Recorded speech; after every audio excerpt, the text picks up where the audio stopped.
What's up? BigHerc916, positivity, motivation, never settle for average. You know how we do it over here. You know, one of the craziest days of my life was the day I robbed the bank and got handcuffed on the beach. It was surreal, man. That day was like slow motion, the way it played out. It didn't even seem like it was of this world. And I can tell you, man, that when you are, I would say, possessed by maybe some type of entity or spirit or something, some type of energy, and you're just acting out on those impulses, you don't realize what you're doing until you're snapped out of that, almost like a hypnosis, I would say, because the high speed chase, the robbery, the um, you know, taking over the bank, running out, you know, getting pulled over on the freeway, running across the freeway. It's like when I see these guys on TV now play out, I'm just shaking my head like, damn, that shit is crazy, man. I've lived that shit. And it's not to sit here and brag about it. It's just like, wow, how did I even get to that point? What made me even entertain that? And so, yeah, man, I look at these videos and I have pictures of my bank robbery because there was a helicopter that took pictures that day. And when I got handcuffed on the beach, when there was nowhere else to run, it's like it instantly snapped me out of the spell. And that was the craziest moment, man. Being like sitting there like boom, like damn, what was I thinking today? Why did I just stay in bed? Why did I just, not answer my phone? And I was all these other choices. And when I share with you guys choices, man, that's why I be telling you, man, when you do certain things and then you think about it afterwards, like, man, why'd I do that? You got to think about that shit before you do it. Once it's done, it's too late. Once you robbed somebody, shot somebody, stabbed somebody, it's a wrap, bro. Now you got to deal with the consequences. There's no getting around that. You can cry, you can, oh man, I didn't mean to do it all, or you could go there and act tough and then get broken down, a couple years later when you're sitting there looking stupid because the homies you thought you were in there with, they basically, you find out they're garbage, and then the people that used to write you on the street no longer write you, didn't want nothing to do with you. People don't wrote you off, and you're sitting there all by yourself, and now you got to, deal with the prison politics. You realize that, man, you got played. And a lot of times, when you're doing stuff, you're under, I would say, some type of vibration, frequency, energy, spell, whatever you want to call it. And until you get snapped out of that realization and kind of look at what you've done and where you're at, that's the only time you can actually create change, is coming to that point. You can't change your mentality or your behavior until you come to that snapping point where you're just like boom, they snap their fingers and you wake up and you're like, what I do? How'd I get here? What was I thinking? Some people never snap out of that hypnosis. They never snap out of that spell. They still, even after doing time, they get out and they still on the bullshit. But that day they put the cuffs on me on the beach in Ventura, and I looked out into the ocean. I seen the waves crashing, and the cops were kind of like, man, yeah, they were excited, adrenaline pumping. They were like, yeah, you have some action for the day, man. Wow, they were all juiced up, but they're going home, writing their reports, and I'm going away. And see, my dumb ass hadn't even calculated how much time I would look at if I got caught. Because when you do these acts, these overt acts, whatever you want to call them, and you take over something, you move somebody, you use a gun, those are all different charges.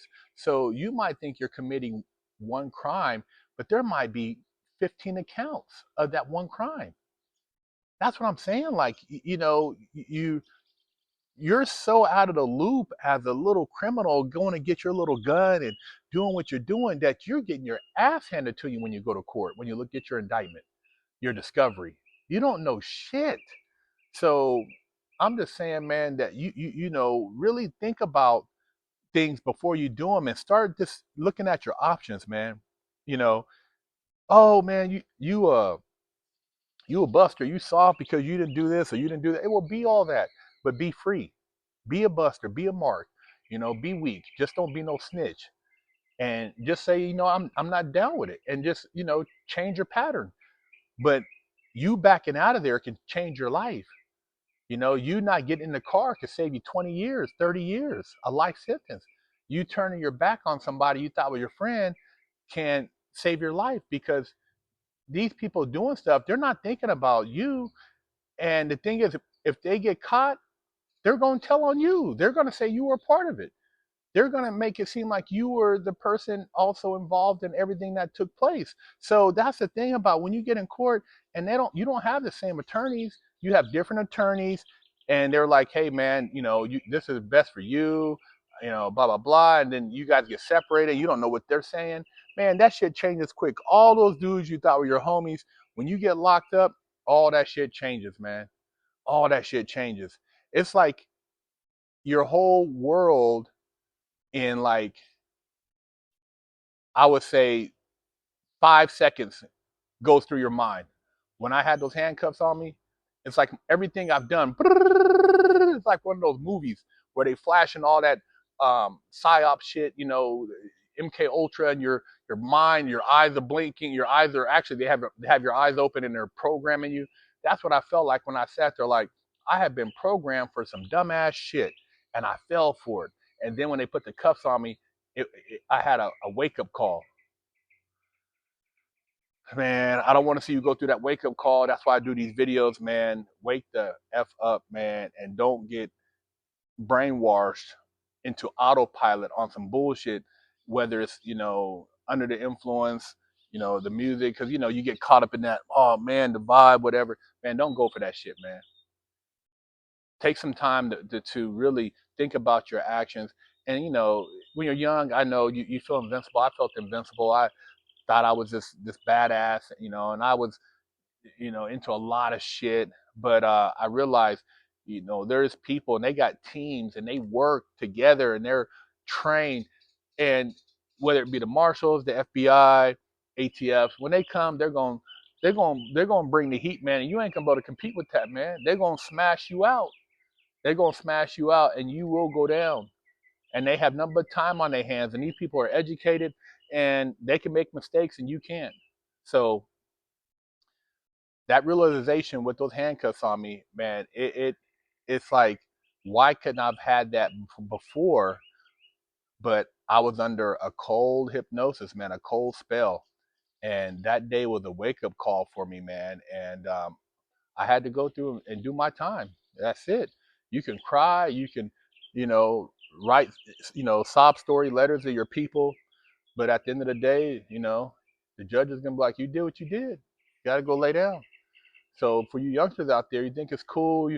Oh man, this and that. The cops are racist. Oh man, man, you do whatever you do, you're going to have to pay the consequence, man.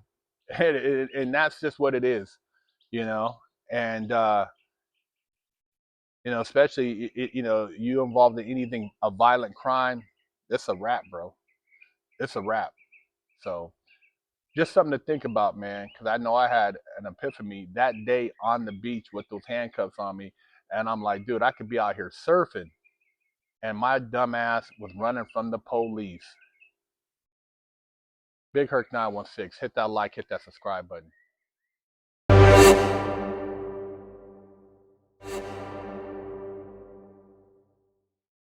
16.com to pick up a limited edition GTA poster signed by me for $10, or with your purchase of a Wig Splitter Porsche t-shirt, I'll throw in a free poster. 916, and I would like to introduce you to Little Herc's Big Lessons. My wife and I decided to come out with a children's book series that encourages young children to be strong, to make good choices, and also teach valuable lessons. Lesson 2, speak with strength. At school, Little Herc's classmate Maria looked upset. The bigger kids were teasing her about her artwork. Hey, Little Herc said, stepping forward, Maria's art is awesome. Let's show some respect. The bigger kids shuffled their feet and walked away. Maria smiled at Little Herc. Thanks, Herc. You're always brave enough to stand up for what's right. Little Herc felt proud. Speaking up is what strong people do. You can pick up the book, link in the description, share it with your kids, and teach them valuable lessons.